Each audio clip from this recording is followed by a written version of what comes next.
An SDG moment, what is it? We have set out as small island states to want to pursue development goals which really reflect the SDGs.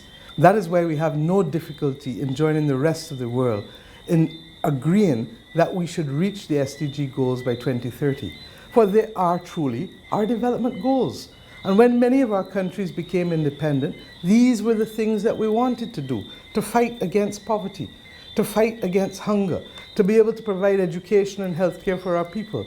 And when we add all of the other things along the way in fighting inequality and in being able to ensure that we have good water and good sanitation, and we come now to the reality of the 21st century where we've had to include climate because that represents the biggest obstacle in terms of our long-run development that can literally throw us back down to pauperization as middle-income countries.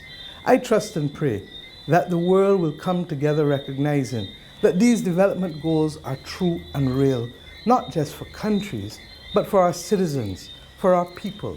And when we consider that many of the developing countries in the world, at the time of independence, at the time of the settlement of their affairs, were not given the financial arrangements or access to financing that would allow them to be able to provide for their people as quickly as they would have liked, then we have a duty today to correct those wrongs. Some people call it reparations.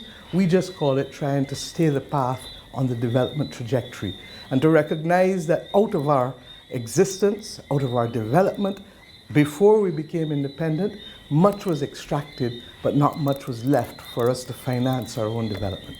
If we want the SDG 2030 agenda to be real, then we need to settle the issue of financing for development.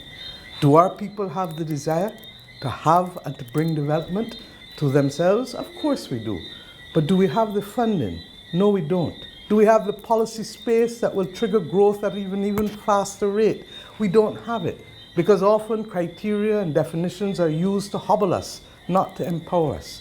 So in closing, I'd like to cite Martin Luther King Jr., who said, "It is a cruel jest to say to a bootless man that he ought to lift himself by his bootstraps." Developing countries, for the most part, as we came out of colonialism, were not given a settlement to allow us to lift ourselves by our bootstraps. Indeed, many instances, we didn't have boots. I trust and pray that in this, the third decade of the 21st century, we will do right, not just by developing countries, but by all people across this globe. With you, Barbados and the Caribbean stand in this noble objective. I thank you.